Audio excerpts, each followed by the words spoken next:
Hello you guys and welcome to another conspiracy theory video. This one is about Ed and Eddy, and even though it wasn't my favorite cartoon, I still watched it. To know that these kids could do anything was mind-boggling. Where are their parents? Well, honestly, there weren't any parents because all the kids were dead. Yep, the kids had died at different periods of times in their town called cul-de-sac. Cul-de-sac is their purgatory. The first one to die was Rolf, son of the shepherd. He often helped his family around the farm. Wolf wasn't just the first one to die, he was also the first one to live on the land where cul-de-sac now stands. Wolf was trampled to death by a bull that escaped his cage. This happened in 1903. Even after death, he still takes care of his farm and farm animals. Just after Rolf had passed, Johnny and his family took the farm. As you all know, Johnny did not have much friends and thus created Plank. For those of you who do not know who Plank, or rather what Plank is a wood board with a face drawn on it. Back to Johnny. Johnny soon lost his fight against tuberculosis and took his friendly Plank with him to the afterlife.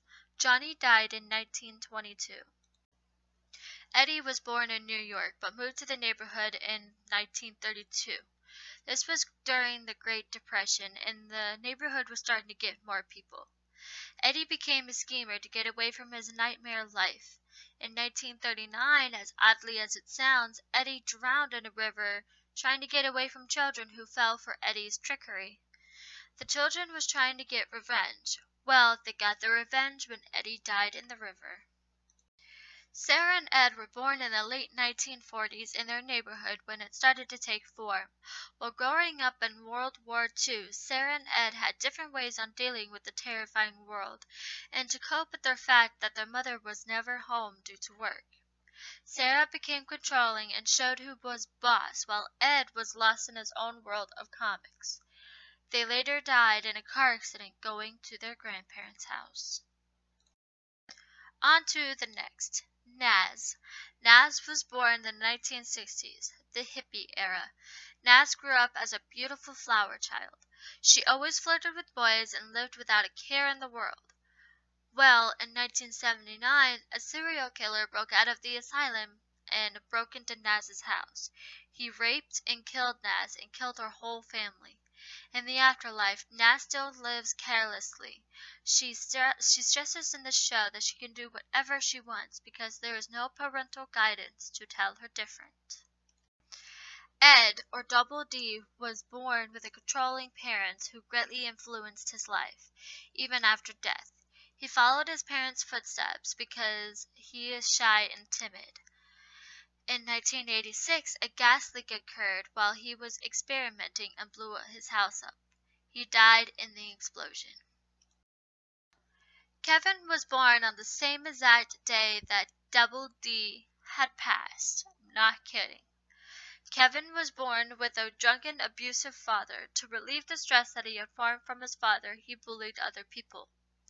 One day in 1999, Kevin tried standing up to his father and was beaten down and died while being transported to the hospital.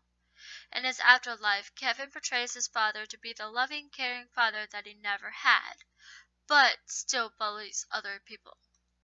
Everyone should know poor little Jimmy. I don't know about you guys, but I've always loved Jimmy. He was the last one of the kids who had passed. Jimmy lived in Kevin's old house under the care of his overprotective parents. Jimmy was never allowed to go play outside with the other children. Instead, Jimmy was left in his room fighting his fight with leukemia. In the year 2000, he lost his fight against the god-awful illness. He is finally free to play with the other children without a care in the world. Alright, since the kids are done, does anybody remember the Kanker Sisters? I've always hated them with a burning passion. They were the biggest bullies in cul-de-sac. Well, this is because they're the daughters of the devil sent from hell. This is very explainable because they have the ability to overpower the children. The sisters are there to torture the lost souls in purgatory. So there you have it. The cul-de-sac is a purgatory to the kids who were dead. Please thumbs up and share with friends and family, and don't forget to subscribe.